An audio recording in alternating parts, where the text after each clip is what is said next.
बच्चों प्रश्नावली 1.1 का जो दूसरा सवाल है, इसमें आपको कोई भी जो धनात्मक विषम पूर्णांक, तो हमारे पास नहीं पता कि कौन सा धनात्मक विषम पूर्णांक है, हम मान लेते हैं ए कोई धनात्मक विषम पूर्णांक है और इसको हमें क्या सिद्ध करना है। अगर ये विषम पूर्णांक है, एक ऐसा पूर्णांक है विषम धन पूर्णांक है, विषम धन पूर्णांक है, तो ये किस रूप का होगा, ये या तो 6q+1 के फॉर्म का होगा या 6q+3 की फॉर्म का होगा या 6q+5 के रूप का होगा। इन तीनों में से किसी एक रूप का होगा अगर ये विषम धन पूर्णांक है।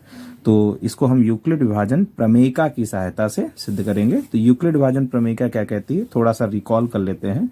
यूक्लिड विभाजन प्रमेयिका ये कहती है कि अगर हम a और b कोई धन पूर्णांक लें और a को किससे भाग करें, b से, तो जब भी आप किसी धन पूर्णांक को किसी धन पूर्णांक से भाग देंगे तो बच्चों निश्चित तौर पे कुछ ना कुछ भागफल आएगा और उस भागफल के अकॉर्डिंग कुछ ना कुछ शेषफल आएगा। ठीक है, इसको हम क्या कहते हैं, भाज्य। इसको क्या कहेंगे, b को भाजक। तो भाज्य को जब भी भाजक से भाग देंगे तो भागफल आएगा और उसके अंतर्गत हमें क्या मिलेगा, शेषफल। तो यूक्लिड विभाजन प्रमेयिका ये कह रही है कि तो भाज्य क्या होता है, भाज्य हमेशा भाजक गुणे भागफल प्लस शेषफल के बराबर होता है। और जो ये शेषफल होता है वो या तो 0 होगा या 0 से बड़ा होगा, लेकिन भाजक से छोटा होगा। यही है यूक्लिड विभाजन प्रमेयिका। इसी में बच्चों हम भाज्य को क्या लिख देते हैं, भाज्य को हम a ले लेते हैं, भाजक को हम b ले लेते हैं और भागफल को हम q ले लेते हैं और शेषफल को हम r ले लेते हैं। a बराबर bq+r, ये कुछ नहीं है, ये डिवीजन फार्मूला है। ठीक है, अच्छा, और इसी में शेषफल को, तो शेषफल क्या होगा r और भाजक यहाँ पर क्या होगा b। यही हो गई यूक्लिड विभाजन प्रमेयिका हो गई। ठीक है, तो बच्चों किसी भी संख्या को, जैसे a कोई धन पूर्णांक है, बहुत इंपॉर्टेंट जो बात है उसको समझिएगा कि a कोई धन पूर्णांक है। बाय द वे मान लो इसको हम 2 से भाग दे रहे हैं, तो 2 से भाग देने पर कुछ ना कुछ तो भागफल होगा और जब कुछ ना कुछ भागफल होगा तो कुछ ना कुछ शेषफल होगा। तो एक बात याद रखिए, जब भी हम 2 से भाग देंगे तो ये शेषफल क्या हो सकता है, देखो ये शेषफल क्या हो सकता है। तो शेषफल के लिए देखो ये कंडीशन है यूक्लिड विभाजन प्रमेयिका में शेषफल के लिए कि वो शेषफल क्या होगा, वो शेषफल जो होगा वो 0 होगा या 0 से बड़ा होगा लेकिन भाजक से छोटा होगा। तो भाजक कितना होगा, 2। तो r का मान क्या होगा, 0 होगा या 0 से बड़ा होगा लेकिन 2 से छोटा होगा। तो शेषफल क्या हो सकता है, 0 हो सकता है, 1 हो सकता है। बस यही, किसी भी धन पूर्णांक को 2 से भाग देने पर शेषफल क्या हो सकता है, तो 0 या 1। चलिए, अगर हम a कोई धन पूर्णांक है और उसको हम 3 से भाग देते हैं तो कोई ना कोई भागफल होगा और फिर उसके अकॉर्डिंग कुछ ना कुछ शेषफल आएगा। तो बताइए शेषफल क्या होगा। तो देखिए, अगर भाजक 3 है तो शेषफल क्या हो सकता है, 0 हो सकता है, 1 हो सकता है या 2 हो सकता है। ठीक है, ऐसे ही अगर a कोई धन पूर्णांक है और उसको हम 4 से भाग दें, कुछ ना कुछ भागफल होगा और उसके अंतर्गत कुछ ना कुछ शेषफल होगा। तो शेषफल क्या होगा, 0 होगा, 1 होगा, 2 होगा या 3 होगा। ऐसे ही अगर a कोई धन पूर्णांक है और उसको हम 5 से भाग दें तो कुछ ना कुछ भागफल होगा, उसके अंतर्गत कुछ ना कुछ शेषफल होगा। तो शेषफल क्या होगा, शेषफल क्या है, भाजक से छोटा होगा, भाजक से छोटा होगा, लेकिन 0 हो सकता है, 0 से बड़ा लेकिन भाजक से छोटा। तो 0 होगा, 0 से बड़ा यानी 1 हो सकता है, 2 हो सकता है, 3 हो सकता है, 4 हो सकता है, लेकिन 5 नहीं हो सकता क्योंकि भाजक से हमेशा छोटा होगा। ऐसे ही मान लो a कोई धन पूर्णांक है और उसको हम किससे भाग दें, 6 से, तब शेषफल क्या होगा बच्चों, तो शेषफल क्या होगा, शेषफल क्या होता है, शेषफल भाजक से छोटा होता है लेकिन 0 हो सकता है, 0 से बड़ा, लेकिन 0 से इतना बड़ा नहीं होगा कि भाजक से बड़ा हो जाए। तो इसका मतलब वो 0 होगा, 0 से बड़ा यानी 1 हो सकता है, 2 हो सकता है, 3 हो सकता है, 4 हो सकता है, 5 हो सकता है, लेकिन 6 नहीं हो सकता क्योंकि भाजक ही कितना है, 6, और भाजक से हमेशा शेषफल क्या होगा, छोटा होगा। तो ये आप समझ गए कि शेषफल कैसे निकालते हैं, शेषफल की प्रेडिक्शन कैसे करते हैं। किसी भी धन पूर्णांक को अगर हम 5 से भाग दें, 6 से भाग दें, 4 से दें, तो इस चीज को ध्यान में रखते हुए अब देखते हैं इस प्रकार के जो प्रश्न हैं उनको कैसे हल किया जाएगा। तो बच्चों इस पे ध्यान दें आप लोग। सबसे पहले देखिए, वो जिसमें धनात्मक विषम पूर्णांक को सिद्ध करना है कि वो 6q+1 या 6q+3 या 6q+5 के रूप में होता है। तो आप यहाँ पर विषम पूर्णांक नहीं मानेंगे, आप यहाँ पर कोई धन पूर्णांक लेंगे, वो धन पूर्णांक सम भी हो सकता है और विषम भी। तो स्टार्टिंग कर लिखेंगे, माना ए कोई धन पूर्णांक है, ए कोई धन पूर्णांक है, ए कोई धन पूर्णांक है, तथा बी क्या लेंगे। देखो बच्चों, इसमें जो ये जिस रूप में हमें सिद्ध करना है उस रूप में देखिए क्यू के साथ क्या लिखा है, ये 6q+1, 6q+3, 6q+5। देखो भागफल के साथ क्या लिखा है, देखिए ये है भागफल, भागफल को हम किससे लिखते हैं, क्यू से। तो भागफल के साथ क्या लिखा रहता है, भागफल के साथ भाजक लिखा रहता है। भागफल के साथ क्या लिखा रहता है बच्चों, भाजक लिखा रहता है। तो भाजक यहाँ पर जो होगा, जैसे भाजक यहाँ पर देखिए क्यू के साथ में, तो देखिए क्यू के साथ में यहाँ क्या है, 6 है, क्यू के साथ में यहाँ क्या है 6, और क्यू के साथ में क्या होता है, बी। ये जो यूक्लिड विभाजन प्रमेय का है, ए बराबर BQ+R, इसमें ए क्या है, भाज्य है, क्यू क्या है, भागफल है, भागफल, और बी क्या है, भाजक है, और आर तो आप जानते ही हैं शेषफल है। ठीक है, तो क्यू के साथ में भाजक होता है, क्यू के साथ में क्या होता है, भाजक। भाजक का मतलब बी का मान। तो देखिए जो ये सवाल है इसमें क्यू के साथ में क्या लिखा हुआ है, 6, तो इसका मतलब बी का मान कितना लेंगे, 6। अगर यहां पर होता 3q+1, 3q+3, तो यहां पर हम बी कितना ले लेते, 3 ले लेते। ठीक है, तो माना ए कोई धन पूर्णांक है तथा बी बराबर 6। तो यूक्लिड विभाजन प्रमेयिका से, यूक्लिड विभाजन प्रमेयिका से आप पूरा पूरा कथन स्टेटमेंट लिख दीजिए। तो यूक्लिड विभाजन प्रमेयिका क्या कहती है, ए बराबर BQ+R, और जहां R क्या है 0, ≤ R, B।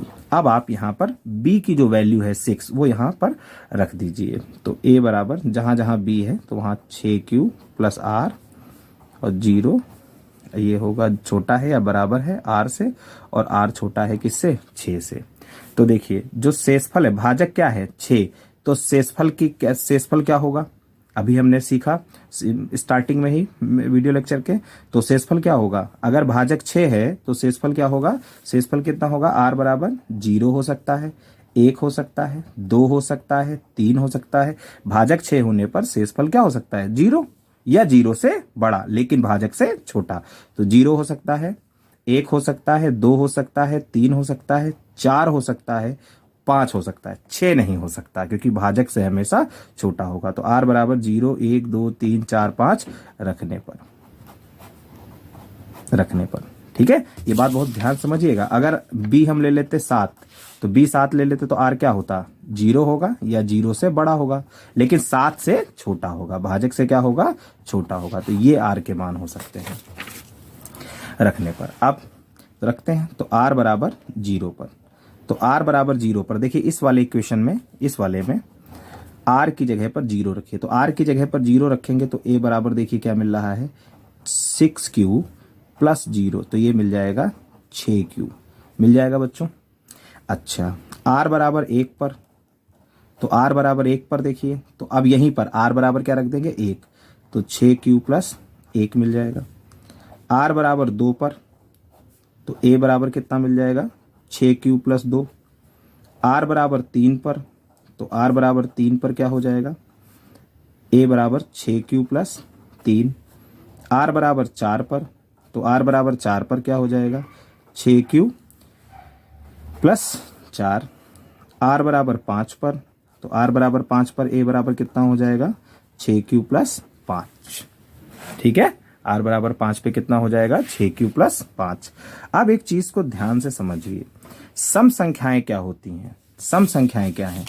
देखो जो संख्याएं 2 से विभाजित हो जाएं उन्हें हम क्या कहते हैं, सम संख्याएं। ध्यान रखिएगा, सम धन पूर्णांक क्या है, जो 2 से विभाजित हो जाए, या जिन संख्याओं में 2 एक गुणनखंड हो, अगर उनका 2 एक गुणनखंड है तो फिर वो संख्याएं क्या होंगी, 2 से विभाजित होंगी। देखिए इस 6Q को हम लिख सकते हैं 2 गुणा 3Q लिख सकते हैं। 2 देखिए इसका एक गुणनखंड बन गया, जब 2 x का गुणनखंड बन गया तो निश्चित तौर पर यह 2 से विभाजित होगी, और 2 से विभाजित होने के कारण ये क्या होगी, सम संख्या होगी। ठीक है, अच्छा अब इन दोनों में देखिए 2 पद है, तो क्या 2 कॉमन है, अगर 2 कॉमन हो जाए दो कॉमन हो जाएगा तो एक गुणनखंड बन जाएगा, गुणनखंड बन जाएगा तो 2 से विभाजित होगा, तो ये एक क्या बन जाएगी, सम संख्या। लेकिन इन दोनों में 2 कॉमन नहीं है, तो 2 कॉमन नहीं है तो ये क्या हो जाएगा, विषम। या इसको आप ऐसे भी समझ सकते हैं, जो 6q है इसको अभी आपने क्या सिद्ध किया है, सम। अच्छा, सम में जब भी एक जोड़ोगे, सम में जब भी एक जोड़ोगे तो वो क्या बन जाएगा, विषम बनेगा कि नहीं बनेगा। ठीक है, सम में जब भी एक जोड़ोगे विषम बनेगा कि नहीं बनेगा। 1 2 3 4 5 6, तो देखिए ये 2 है, अब 2 क्या है, सम। अब सम में जब भी एक जोड़ेंगे तो क्या बन जाएगा, विषम, और विषम में जब एक जोड़ेंगे तो क्या बन जाएगा, सम।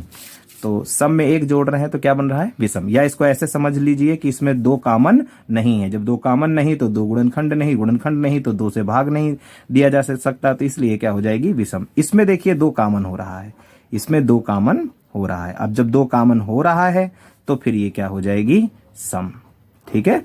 अच्छा, इसमें देखिए क्या 2 कॉमन है, नहीं है, तो फिर ये क्या हो जाएगा, ये हो जाएगा विषम। ये क्या हो जाएगा, विषम। ठीक है, इसको आप चाहें तो ऐसे भी समझ सकते हैं, जैसे 6q + 3 है बच्चों, 6q + 3, तो इससे पहले आपने क्या सिद्ध किया है अभी, 6q + 2 को क्या बताया है, सम। तो आप इसको क्या लिख सकते हैं, इसको आप ऐसे लिख सकते हैं, 6q + 2 और +1 होगा तो वही 2 + 1, यहाँ 1 लिखेंगे बेटा, हाँ 1, तो 2 में 1 ऐड करेंगे तो क्या आएगा, 3, और इसको अभी आपने क्या सिद्ध किया है, सम। और सम में जब एक जोड़ेंगे तो निश्चित तौर पे कौन सी संख्या मिलेगी, विषम मिलेगी। ठीक है, तो यहाँ पे 2 कॉमन नहीं है तो विषम, या आप कह सकते हैं 6q + 2 में 1 ऐड करने पर विषम होगी, तो ये सम है, सम में एक जोड़ेंगे तो क्या बन जाएगा, विषम। इसमें 2 कॉमन है, बिल्कुल कॉमन है, इसमें 3q + 2, तो ये क्या आपकी बन जाएगी, सम। इसमें 2 कॉमन नहीं है तो ये क्या बन जाएगी, विषम। ठीक है, अब आप ध्यान से एक चीज देखिएगा, विषम कब मिल रहा है, विषम आपको कब प्राप्त हो रहा है, इस चीज को ध्यान दीजिएगा।